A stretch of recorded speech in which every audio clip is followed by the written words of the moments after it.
सोचिए एक ऐसा बच्चा जिसने स्कूल में बैठने के लिए अपनी बोरी खुद घर से लानी पड़ती थी, जिसे प्यास लगने पर नल छूने तक की इज्जत नहीं थी और चपरासी दूर हाथ से पानी उछलता था। जिस समाज ने उसे हर कदम पर दुष्कर्म किया था और नीचा दिखाया था और उसे अपमान किया था, उसी बच्चे ने जब इतिहास के पन्नों पर कलम चलाई तो 30 करोड़ लोगों की तकदीर बदल दी गई। जी नमस्कार, आप देख रहे हैं मिस्टर अनमोल। आइए पूरी कहानी जानते हैं। ब्रिटेन के प्रधानमंत्री ने कहा था भारत बिखर जाएगा, लेकिन इस इंसान ने एक ऐसा अटूट संविधान रचा कि पूरे भारत को एक डोर में बांध दिया गया।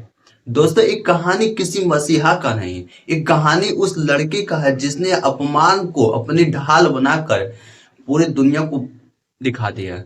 जी नमस्कार, आप बात देख रहे हैं मिस्टर अनमोल। अपनी ढाल बनाया और भीमराव अम्बेडकर ने 14 अप्रैल 1891 ने मध्य प्रदेश के माऊ गांव में सूबेदार राम जी के सकपाल और भीमाबाई के घर 14वीं संतान का जन्म हुआ। नाम रखा गया भीमराव महार। जाति में पैदा होने के कारण जन्म से ही छूत-छात का कलंक उसके साथ जुड़ गया। बचपन में जब भीम को प्यास लगी तो उन्होंने गांव में कुएं में एक पानी पी लिया। और फिर क्या हुआ था, कुछ लोगों ने उन्हें भीम को घेर लिया और जूतों थप्पड़ मारना अंधेर कर दिया, पूरा थप्पड़ मारने का शुरुआत कर दिया।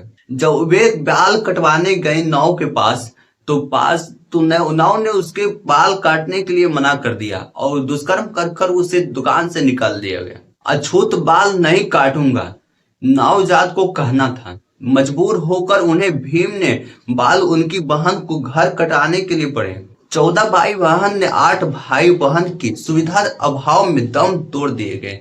जब सूबेदार पिताजी जानते थे कि इस नफरत के जाल में निकलने से सिर्फ एक ही रास्ता है, वो है तो शिक्षा। मुंबई के स्कूल में दाखिला तो मिल गया था, लेकिन नफरत पीछा नहीं छोड़ा था।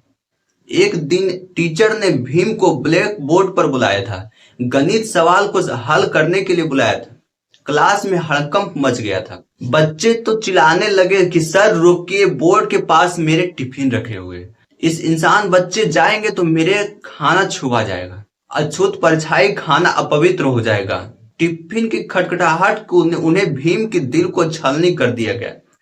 अब भीम ने चुपचाप आगे बढ़े और कठिन सवाल को कुछ सेकेंडों में हल करके पूरी क्लास को खामोश कर दिया गया।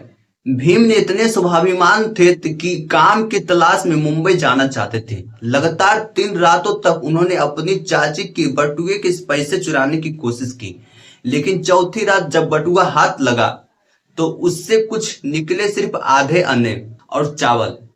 उस दिन उन्हें भीम को आंखें खुल गई। उन्होंने कसम खाई, अब चोरी से भागना नहीं है, पढ़ लिख कर दम पर दुनिया बदलूंगा। भीम की प्रतिमा से प्रभावित होकर बड़ौदा के महाराज सयाजीराव गायकवाड़ ने उन्हें स्कॉलरशिप देकर अमेरिका की कोलंबिया यूनिवर्सिटी भेजा। यह भारत के इतिहास का बड़ा मोड़ था। कोलंबिया में MS PhD करने वाले लंदन गए थे और वहां से एक MSc DM और बैरिस्टर की डिग्री हासिल की। भीमराव अम्बेडकर ने, जो लड़का कभी क्लास के बाहर बैठता था, आज दुनिया का सबसे प्रतिष्ठित यूनिवर्सिटी की डिग्री लेकर भारत लौटा। लेकिन भारत लौटकर जब वो बड़ौदा में मिलिट्री सिक्योरिटी के बने तो वहां पर चपरासी उन्हें फाइल फेंक कर देता था। इस निर्णय ने उन्हें हमेशा के लिए वकालत का समाज सुधार रास्ते पर ढकेल दिया था। जब 1947 में देश आजाद हुआ था तो सबसे बड़ा सवाल था कि इतने विविधताओं में सबसे देश का नियम कैसे लागू होगा। ब्रिटिश के नेता विंस्टन चर्चिल ने तंज कसा था कि भारत बिखर जाएगा, लेकिन डॉक्टर भीमराव अम्बेडकर को ड्राफ्टिंग कमेटी का अध्यक्ष बनाया गया। दिन रात बिना सोचे, अपनी गिरती सेहत को परवाह किए बिना उन्होंने दुनिया का सबसे बड़ा लिखित संविधान तैयार किया, जिन्होंने हर नागरिक को समानता और स्वतंत्रता का न्याय का अधिकार दिया गया। जीवन के अंतिम पड़ाव में 14 अक्टूबर 1956 को नागपुर में उन्होंने लाखों अनुयायियों के साथ बौद्ध धर्म अपनाया और 6 दिसंबर 1956 को यह महान आत्मा हमेशा के लिए शांत हो गई। अफसोस है कि जिस महामानव ने जीते जी वह सम्मान नहीं मिला, उन्होंने 1990 में मरणोपरांत में भारत रत्न दिया गया। बाबा साहेब एक एक शब्द आज भी हर युवक के ये सीख है। जीवन लंबा होने के बजाय महान होना चाहिए और शिक्षा शेरनी को दूध है, जो पिएगा वो दहाड़ेगा। दोस्तों, अगर बाबा साहेब के संघर्ष से इस संविधान में सबसे दिल को छू लिया हो तो कमेंट बॉक्स में जय भीम या नमो बुद्धे लिखकर अपनी सिंधाली जरूर देना। ऐसे प्रेरणात्मक इतिहास को जानने के लिए हमारे चैनल को सब्सक्राइब कर दीजिए और बेल आइकन सब्सक्राइबर नहीं भूलना मेरे भाई। जय हिंद। मिलते हैं नेक्स्ट वीडियो में। वीडियो अच्छा लगे तो फॉलो करके जाना।